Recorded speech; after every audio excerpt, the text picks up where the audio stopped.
Hello and welcome to Innovation Series. I'm here with Mo Batran. He's a founder of a very interesting startup called XMap and is working on AI and Geospatial technologies. So let's start. Mo, nice to have you here. Yeah, thanks for the invitation. All right, let's start by, I wanted to ask you a little bit about yourself and your journey. How did you become a founder? How did you went into where you are right now with XMap? But I want to understand, since you started maybe your career, you went to study, what did you study, and how do you get into where you are right now? My name is Mo Batran, and I'm originally from Egypt, from a very, very small village. I lived almost all my 18 years after college in that village, until I got into an engineering school in Cairo. And Cairo is the capital of Egypt. That's when I went to study engineering, and I went for 5 years of studying, and I studied maps. And I studied maps from very, very early on, but it was more like a hardcore making maps by hand and pen and going into the streets to map all those things. Why did you decide maps? I mean, I kind of had a passion for looking at maps and also finding out navigations and understanding how the world works. And you really can see a lot just by looking at a map. And I spend actually a lot of time now on maps platform to look at, what is this city? What's the composition and structure of buildings and so on. So I got into those for really nice years of studying maps. It was 1 year of preparation and 4 years of studies. And I was kind of a very hard working student. So I got straight A's all the way to the end. And then I got an employment in school. And in Egypt, if you get a straight A's and you graduate of the class, you get an employment in the university. I see, yeah. And it's kind of a tenure, means like you're already secured forever, like forever, for all your life. But with two conditions. You get a master's and you get a PhD. and that's when I started thinking, I really need to get a master's and PhD, and I started applying for lots of scholarships. And very lucky for me, I got one from the University of Tokyo. So that was the first time ever I traveled outside of Egypt. And ironically, it was to Japan, and it was to Shinjuku. And if you're aware, Shinjuku is so big and complicated and complex.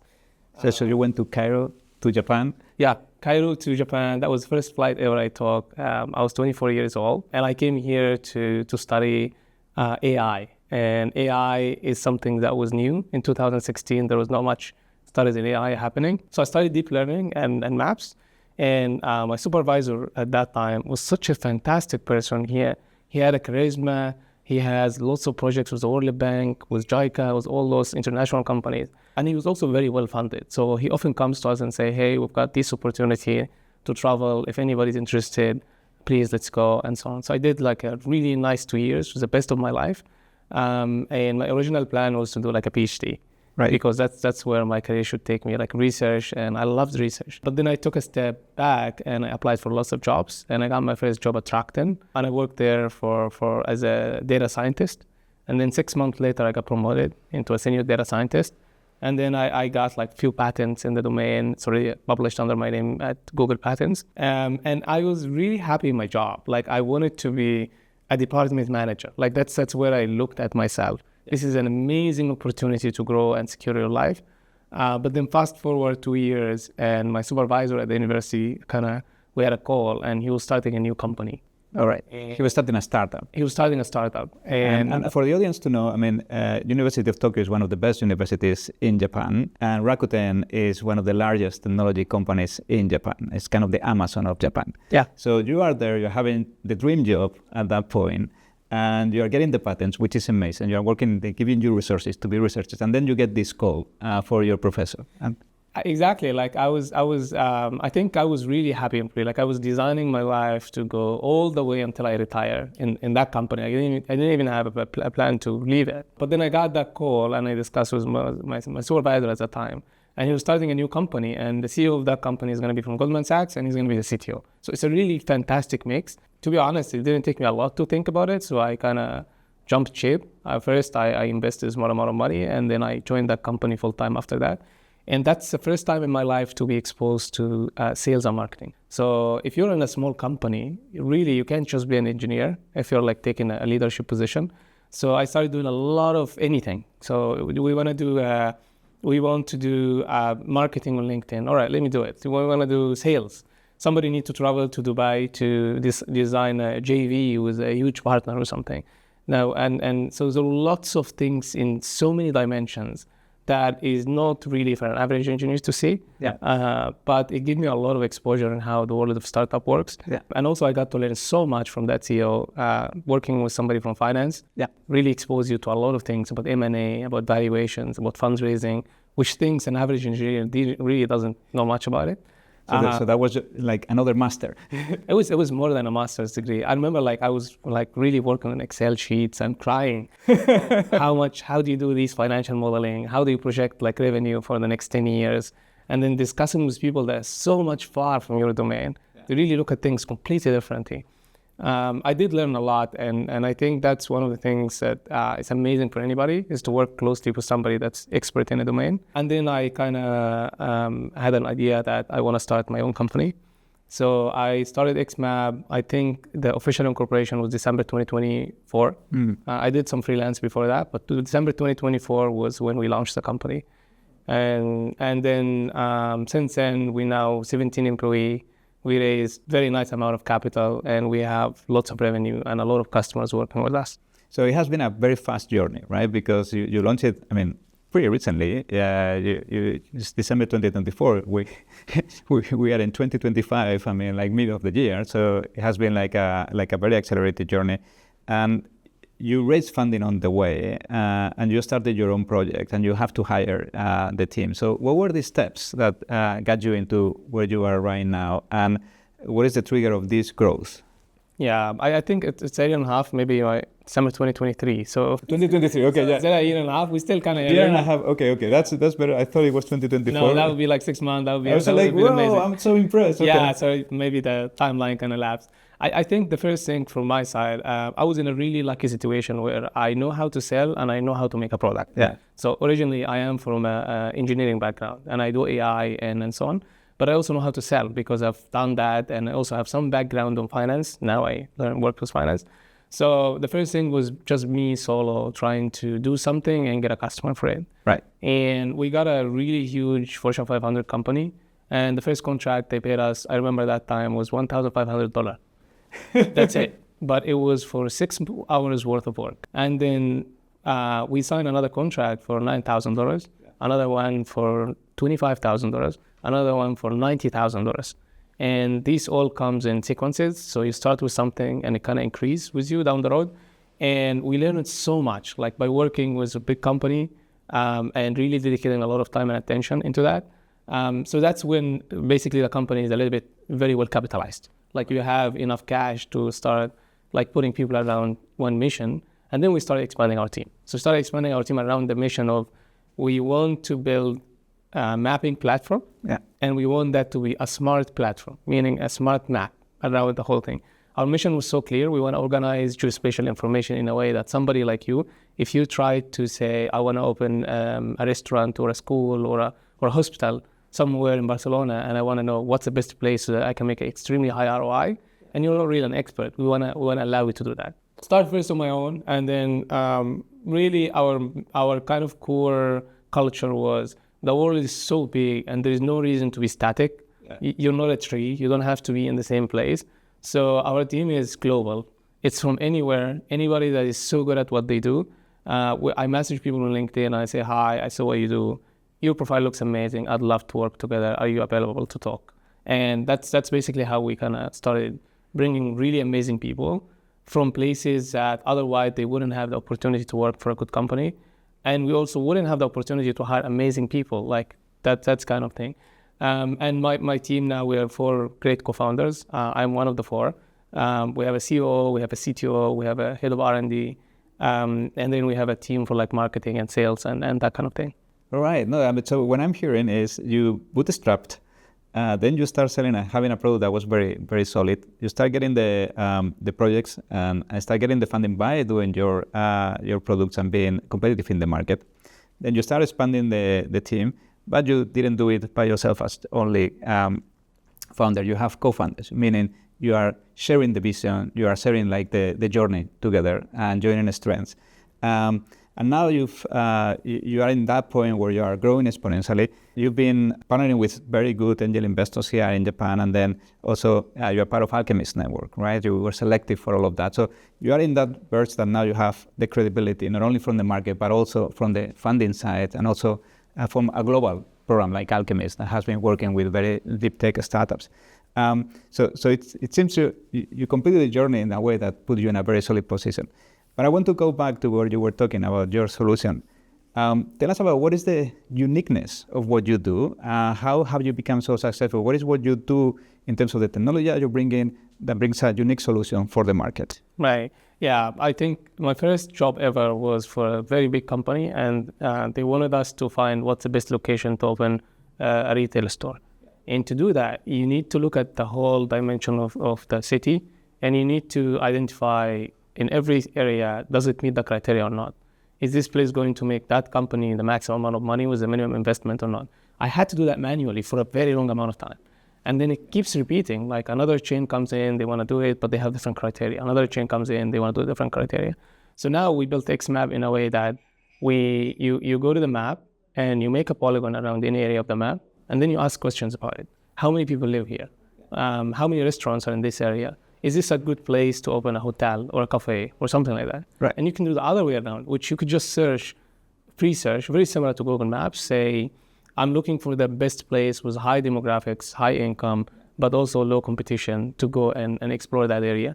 And we are around that mission, and that was our product. And I think the unique advantage is the data sets we bring to the table, which means that we realize that solutions only doesn't work in this situation.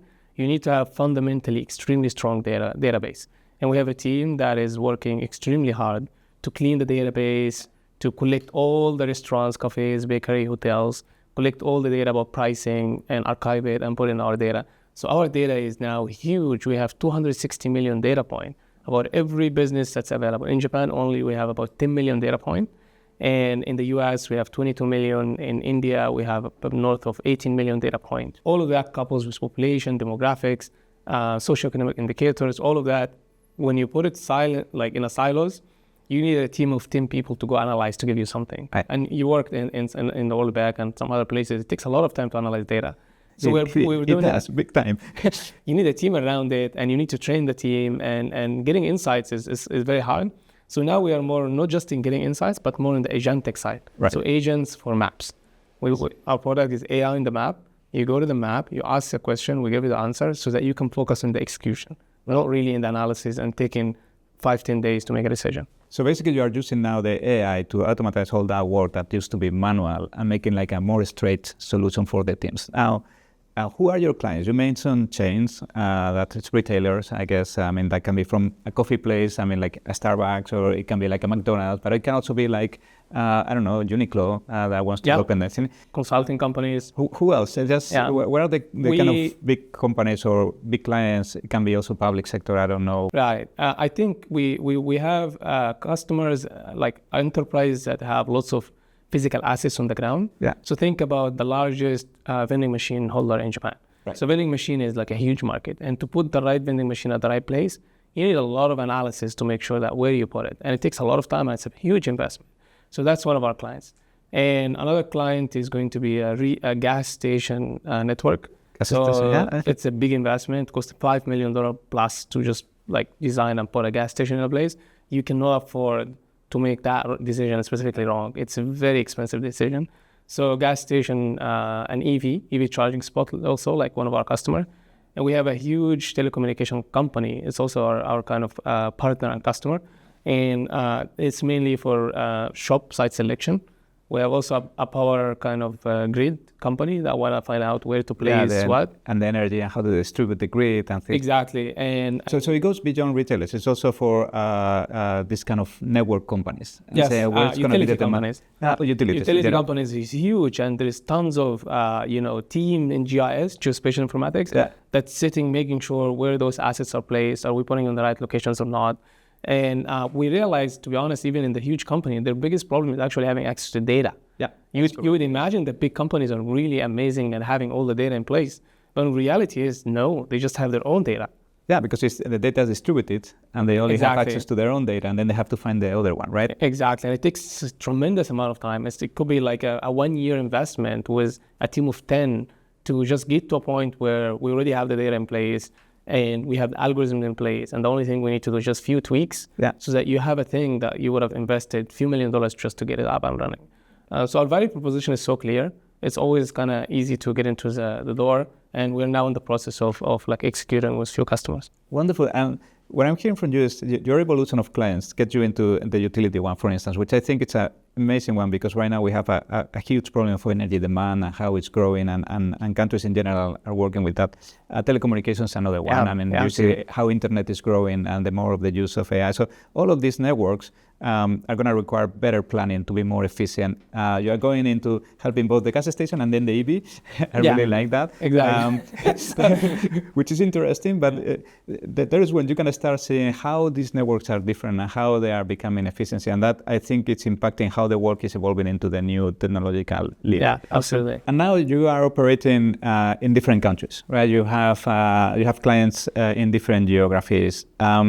So what is there any difference among them? Are they requiring the same? You see a different evolution of needs? Yeah, I mean, I always look back and really get impressed how we managed to grow beyond Japan, so many places. And it's so abnormal for a startup in Japan to really sell outside of Japan from early stage. We started in Japan. Our first customer was a Japanese company. And you have the relationships there because of the Rakuten and all your history here. Exactly. And it was me just meeting people face to face, and that's where we closed the contracts. And then we actually started doing viral marketing on LinkedIn. And some of the posts really went viral, like really viral, to like 1 million impressions. Well, that means you had a very good product behind it. Yeah, like exactly. So we always kind of put like really nice insights on LinkedIn. Right. And it went extremely viral. And at some point I got a lot of followers. And then we started getting inbound requests. Right. And those inbound requests comes in the form of, hey, we're entering the market in Turkey, for example. We want to buy the database for the whole restaurants ecosystem. And we really need it, and it's urgent, and we're an enterprise, but it's such the right time. And that's when we literally closed like $20,000-$30,000 contract in 24 hours. Right. And the customer was from Italy. Yeah. There was a customer from, let's say, Dubai. There was 2 or 3 from Saudi Arabia. There was like a few from Qatar. We have like a huge diverse network, one from the US, and all comes 100% inbound. Right. Like we didn't knock any doors. We didn't like ask anybody to talk to, but it just come inbound. So basically you have a very good products, and right now there is a lot of demand to get some kind of products, and especially if you make it easy, you have the good database and you have the good AI solution and interface, the work is your mark. It doesn't matter where you are, you can go for it. And to be honest, a startup in the very beginning, you need to prove traction. Yeah. And traction doesn't need to be in Japan, doesn't need to be in Rwanda or the US. Traction. There is a customer and he's willing to pay for your product, and it's a recurring revenue, means it's coming like down the road. So we're really good at execution, means, the world is a big place. We're a small company, and our customer is wherever they come from first until we can approve the case as fast as possible. Then now, of course, we have more strategic markets that we focus on. We have some kind of customer that comes and we say, hey, it's not really the right time for us. We're not into that market yet. But I think strategically we operate in Japan. We have very good kind of like long-term enterprise contracts. We also have in the Gulf region, we have a very nice customer in Qatar, a government customer. And we also have operations in the UAE. We opened a physical branch in the UAE. We got admitted into Hub 71. It's like an incubator. It's a wonderful place. It's a very nice place. They're amazing. They're so supportive. And they give us a lot of value from day one. And it was so much value and investment too. So that also comes to the table. They're doing an amazing job in the ecosystem there, so I'm very happy you are with them and they're been supported. It was very lucky. We got a lot of support from so many people like down the road. But I think now strategically we operate in 3 markets. The Gulf, for me, it's like one kind of region. In Japan, strategically, it's a bit more of a slower market, but it's very sustainable. And the US is our next target, mostly because of how big the market is. And what we're doing is really frontline. And it's kind of makes a lot of sense in the US market to go early stage to have a first mover advantage. No, absolutely. And that's where the growth comes, right? Okay, so let me ask you, you bought the technology, you started with your idea, your passion of the maps, go for that, start getting with all the data, all the databases. Then you have the AI interface, then now you are evolving into the AI agent. What is next? What is the evolution of your technology? What is what you guys are working on that is going to notch your solution into the next level? Yeah, I think the way we see it, agents are really on the front line of things now. Agentic, so the way agent works is you're no longer just getting information and you need to process it.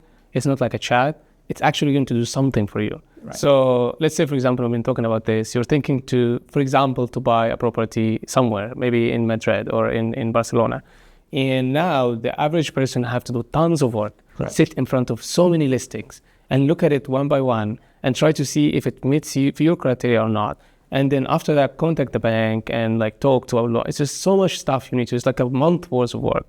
And we see that when it comes to maps and locations, all of that is going to be automated, 100%. Right. You're going to be in a place, you're not saying what you want, you're describing yourself. You're going to say, hey, I'm Victor. This is, I have this and that and this. I'm interested in this. I want to have a dog and I really appreciate having a beach and a gym nearby. And please just find something for me. And it's going to run in the background and keep you posted. Hey, I found that for you. Do you think it's going to work for you or not? Yes, okay, like please contact the bank, check the mortgage for me. And I think the world is going to go in that way where you don't have to put a lot of effort to get a lot of value. And goes also for the commercial real estate. So commercial real estate also have, like especially the retail and real estate, it's also really, really hard time for them. Like if you are a retail store, you're always opening branches and closing branches. Yeah. And it's so expensive to open and close branches. And the decision itself is always uncertain. Right. So you're running in tons of uncertainty, but because you're pressured by expansion, you don't have a better way to make a better decision. So we see that in the future, you're just going to input all your database into a system where you no longer have to do all that manually. And it's just going to tell you, hey, a property pops up. This is where you should look. It's perfect for you. Would you like me to contact the owner? And as simple as that, and something that will make your life so nice. And then you're really kind of, we call it like a lean. You're going to make your operation so lean that in 5-6 minutes, you made a decision. This is the right place for us. We're going to go there. And what makes your agent better than the ones of the competition? Because there are many agents out there and they're going to be automated. So what is the difference that you will bring to that? The market we operate in is extremely small niche. The geospatial market, including with the maps, is such a niche that really you need a lot of knowledge about where to get the data, what kind of data you can get, how to aggregate it, and also what kind of IP proprietary data. So we have a proprietary data set in our database, which is a yield on different locations that we can create and aggregate. So we also have manual work that we do to separate all brands. So this is all McDonald's, this is all Kentucky, this is all like this retail chain. And this kind of data, when you have a unique data set in your database, really the model itself is something you can compete on.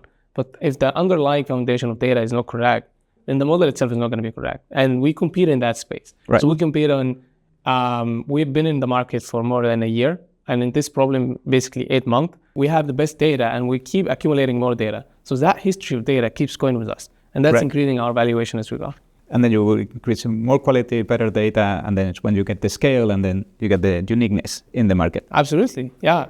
And how do you deal, I have to ask you this, how do you deal with the hallucinations that are starting to happen? Yeah. Because that's starting to happen more and more.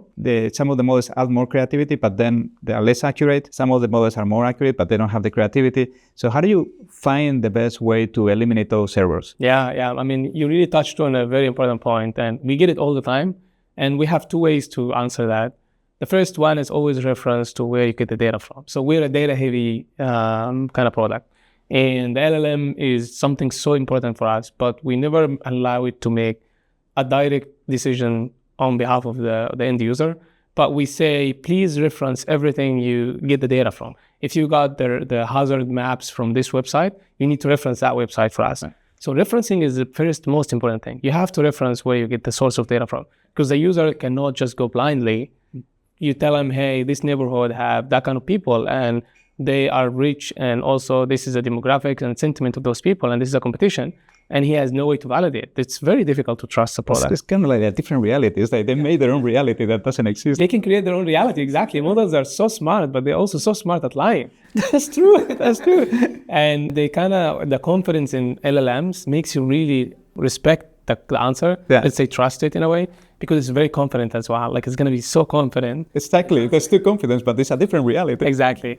But I think the first one is you reference the source of data. So you say like, this is the data, this is where you got it from, and it's available in that place. So please check it out. And at least you have now a base point. The second one is always, double down on explainability. So explainability in AI is a new domain. It's not a new, but it's like traditional machine learning. When you say, Vector, I think you should live in that place. There is a way you should live in that place, but there is a way where you explain to me why you're saying I should live in that place. And you would tell me that, because you have 2 kids and this place is safe, you probably would like it. And also it has like a school nearby and it's that far from this place. And you can click on that point, see the school nearby. Right. And you can see this, you can see that, you can see this, and you can validate. It's very easy to go and validate against Google Maps or something else. So I think the only way you can kind of handle hallucination is giving user lots of data points and allowing them to see the true source of data behind it so that they can make a final decision. Yeah, no, exactly. And I think this will happen more and more.